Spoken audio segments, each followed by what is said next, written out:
রাজনীতির আগুন নিয়ে খেলতে গিয়ে নিজেই পুড়ে যাওয়ার অবস্থা ভারত এবং প্রধানমন্ত্রী নরেন্দ্র মোদীর। দিগন্তের কালো ছায়া ধীরে ধীরে এগিয়ে আসছে ভারতের দিকেই। ভয়াবহ বিপদে পড়তে পারেন নরেন্দ্র মোদী। পরিবর্তিত ভূরাজনৈতিক পরিস্থিতিতে নিজেরাই স্বয়ং সম্পূর্ণ ও শক্তিশালী হওয়ার বার্তা দিচ্ছে বাংলাদেশ। অন্তর্বর্তী সরকার দায়িত্ব নেয়ার পর থেকেই প্রতিবেশী, জোট ও বন্ধু দেশগুলোর সাথে বহুমাত্রিক সম্পর্ক স্থাপনের চেষ্টা করছে ঢাকা। এরই প্রেক্ষিতে 2 মাসের ব্যবধানে D8 সম্মেলনে দ্বিতীয় দফায় বৈঠকে বসেন প্রধান উপদেষ্টা ড মোহাম্মদ ইউনূস এবং পাকিস্তানের প্রধানমন্ত্রী শাহবাজ শরীফ।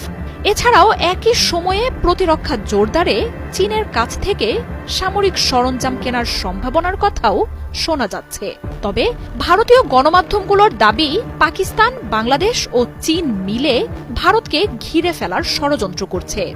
একমাত্র ওয়ালটন এসি দিচ্ছে 1 বছরের রিপ্লেসমেন্ট গ্যারান্টি। এমন পরিস্থিতিতে সম্পর্ক আর হুমকির জটিল এক সমীকরণ মেলাতে ব্যস্ত হয়ে উঠেছে নরেন্দ্র মোদীর দেশ।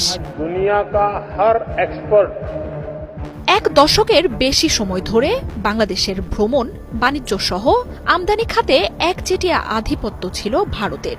এমন দাপটে দিল্লির উপর অনেকটাই নির্ভরশীল হয়ে পড়ে ঢাকা, যার ফলে ভারতের সীমান্ত বন্ধ, রপ্তানি স্থগিতের মতো সিদ্ধান্তে বাংলাদেশের জন্য বড় ধাক্কা হয়ে আসত। আগস্টে রাজনৈতিক সরকারের পতনের পর সেই একচেটিয়া নীতি থেকে বেরিয়ে আসে অন্তর্বর্তী সরকার। বিশ্বমঞ্চে বাংলাদেশের আলাদা অবস্থান তৈরির পাশাপাশি সম্পর্ক সম্প্রসারণের উদ্যোগ নিয়েছে ঢাকা। বিকল্প বাজার তৈরির জন্য অনেক দেশের সাথেই চলছে আলোচনা। এছাড়াও ভূরাজনৈতিক প্রেক্ষাপটে ভারতের 7 সিস্টার্স বা মিয়ানমারের চলমান উত্তেজনায় সামরিক খাতকে আধুনিকায়ন করার মতো এক স্বাভাবিক প্রকল্পও শুরু হয়েছে, যেখানে ব্যয় সাশ্রয়ী হওয়ায় চীন থেকে J-10C যুদ্ধবিমান কেনার সম্ভাবনা রয়েছে। তবে দক্ষিণ এশিয়ায় নিজেদের একমাত্র মিত্রের এমন পরিবর্তন কোনোভাবেই মেনে নিতে পারছে না ভারত। আর তাই বাংলাদেশের কূটনীতির স্বাভাবিক পরিবর্তন ও ধারাকেই ষড়যন্ত্র হিসেবে দেখছে দিল্লি। পাকিস্তানি জাহাজের বাংলাদেশের বন্দরে আসা, চীনের জুহাইয়ে বিমান বাহিনীর অংশগ্রহণ, সব কিছুতেই মিথ্যা তথ্য জুড়ে বানোয়াট সংবাদ প্রকাশ করছে ভারত। তবে ভারতের আয়ত্তে থাকা আওয়ামী লীগ সরকারের সময়েও পাকিস্তান, চীন থেকে প্রতিরক্ষা সহ নানা সামগ্রী আমদানি করা হয়েছে। তবে সেসবে একচ্ছত্র তথ্য ছিল দিল্লির হাতে। ভারতের মতোই পাকিস্তানও বাংলাদেশের আঞ্চলিক প্রতিবেশী।